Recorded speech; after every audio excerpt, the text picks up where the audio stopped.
Praise the lord. యేసయ్య అతి పరిశుద్ధమైన నామములో మీ అందరికీ వందనాలు.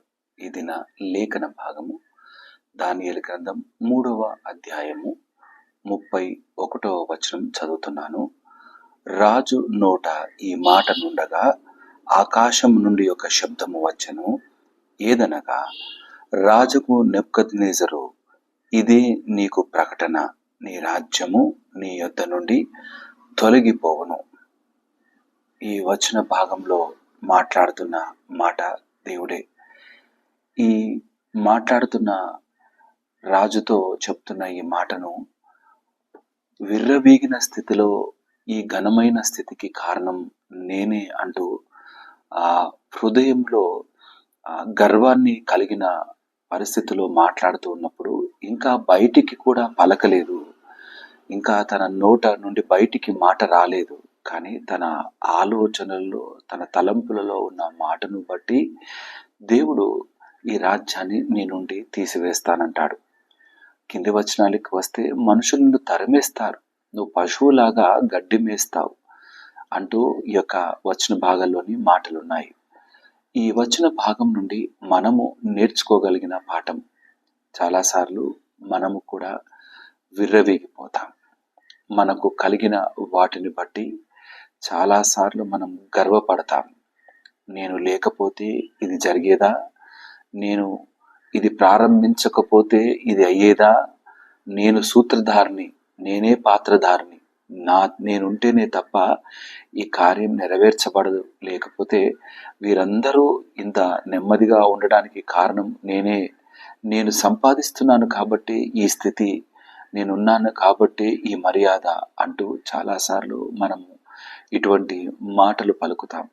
ఇది దేవుని పైన అతిశయపడుతూ మాట్లాడితే బాగుంటుంది. కానీ మనం ఏం చేస్తామంటే, మనకున్న బలాన్ని బట్టి, మనకున్న జ్ఞానాన్ని బట్టి చాలాసార్లు అతిశయపడతాం. నాకిచ్చిన ఆ స్థితిగతిని బట్టి అతిశయపడతాను అంటే కుదిరే పని కాదు. క్రైస్తవ బిడ్డలుగా మనము దేవుని పైన ఆధారపడ్డ వారమే. ఆయన మనల్ని కనికరిస్తే తప్ప కనికరం పొందుకోలేని వారం. ఆయన కృప చూపించి ఆయన రెక్కల నీడలో దాచుకుంటే తప్ప కాపుదల పొందుకోలేని వారం. ఈ మాటను విశ్వసిస్తే ఆయన పైన ఆధారపడ్డ వారముగా బ్రతుకుతాం. కానీ నేనే అంతా, నాదే అంతా అనే మాట కలిగిన వారముగా ఉంటే, ఒకవేళ దేవుడు మనల్ని మన జీవితంని మన నుండి తీసివేస్తే మనం ఏం చేయగలం? మనలో ఏమీ లేదు. ఎంతో మంది బ్రతుకులు తారుమారైన పరిస్థితులు ఉన్నాయి.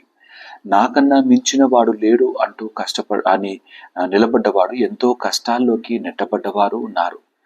అంతా నాదే అంటూ నిలబడి దానికి ప్రయత్నం చేసిన వారు కొరగాని స్థితికి జారిపోయిన వారు ఉన్నారు. నేను చాలా గొప్ప ఎంపైర్ కట్టేసుకున్నాను, చాలా గొప్ప స్థితిలో ఉన్నాను అంటూ విర్రవీగి గర్వంతో ఉన్నవారు కూటికి లేకుండా ఎక్కడో జారిపోయిన స్థితిలో ఉన్నవారు కూడా ఉన్నారు. మనలో గర్వం రావడానికి వీల్లేదు. మనలో అహంకారంతో నింపబడిన మాటలు, పొగరు మాటలు, లేదా ఇతరుల ముందు చాలా హెచ్చించుకునే మాటలు మనలో ఉండటానికి వీల్లేదు. అటువంటి మాటలు ఒకవేళ మనలో ఉంటే మనకు ముందు పతనం ఉన్నదని మర్చిపోవద్దు. మనం అటువంటి మాటలు కలిగిన వారంగా మాట్లాడితే ఒక దినాన మన మాటల్ని బట్టి మనం జారి పడిపోతామన్న సంగతి మర్చిపోవద్దు. పడిపోయిన స్థితిలో నుండి లేవనెత్తిన వాడు యేసయ్య. బ్రతుకు బ్రద్దలయ్యి నాశనమైన స్థితిలోకి జారిపోతున్నప్పుడు, పెంట కుప్పల పైన ఉన్నప్పుడు, ఎవరికి కొరగాని స్థితిలో ఉన్నప్పుడు మనల్ని నిలబెట్టిన వాడు యేసయ్య. ఇది మరవడానికి వీల్లేదు. ఆయన చెయ్యి అందుకున్నాము, నిలకడగా నిలబడ్డాము, లేచాం, ఇప్పుడు అడుగులు వేస్తూ పరిగెడుతున్నాం.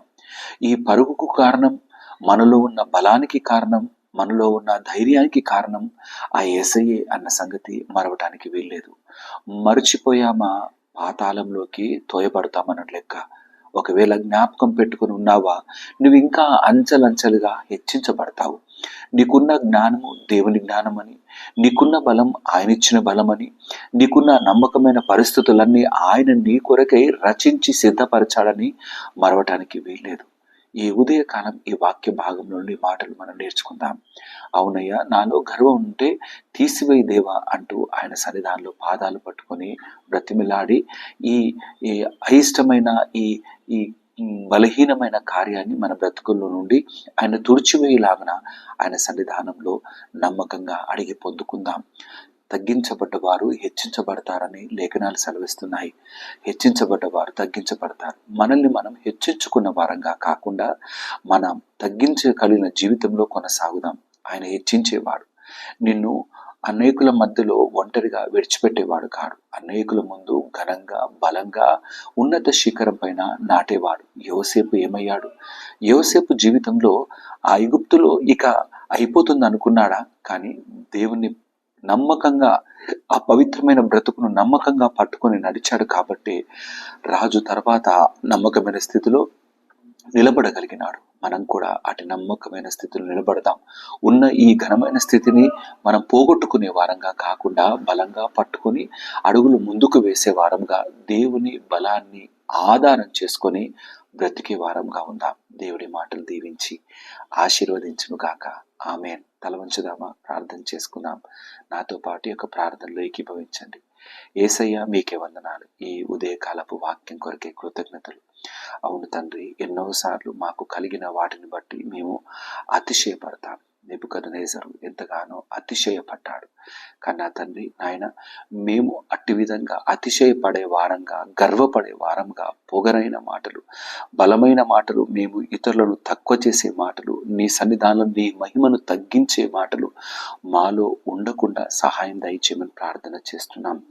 కలిగినవన్నీ, పొందుకున్నవన్నీ నీవు లేకుండా మేము పొందుకోలేదన్న మాటను నా తండ్రి మేము గ్రహించి విశ్వసించి హృదయంలో దాచుకొని నీ రెక్కల నీడలో నమ్మకంగా ముందుకు కొనసాగి బ్రతికి వర్ధిల్లే జీవితాన్ని మాకు అనుగ్రహించమని ప్రార్థన చేస్తున్నాం. యేసయ్య, ఈ వాక్యం విన్న ప్రతి బిడ్డను దీవించండి. నా తండ్రి, వారు ఒకవేళ నాయన ఒంటరిగా ఉన్నారేమో, నా తండ్రి మా జీవితం ఏమైపోతుందో అన్న స్థితిలో ఉన్నారేమో, వారు బలహీనమైన పరిస్థితుల్లో ఉన్నారేమో, వారిని పలకరించే వారు కూడా ఎవరు లేని వారుగా ఉన్నారేమో. కానీ దేవా, నీవు తోడై ఉంటే నా తండ్రి శిఖరం పైన నాటి నడిపించే దేవునిగా మాకు ఉన్నావన్న విశ్వాస జీవితంలో కొనసాగుటకు ప్రతి బిడ్డకు శక్తిని బలాన్ని మెండుగా అనుగ్రహించమని ప్రార్థన చేస్తున్నాను. నీకే స్తుతులు తండ్రి, మహిమ కలిగిన రాజా. నా తండ్రి, మా బ్రతుకులు నీతో పెనవేసుకుని నా తండ్రి శిఖరం పైన నిలబడే నమ్మకమైన జీవితాన్ని మాకు అనుగ్రహించమని ప్రార్థిస్తూ స్తుతులు చెల్లిస్తూ యేసయ్య అతి పరిశుద్ధమైన నామములో అడిగి ప్రార్థించి వేడుకుంటున్నాము నా తండ్రి. ఆమెన్.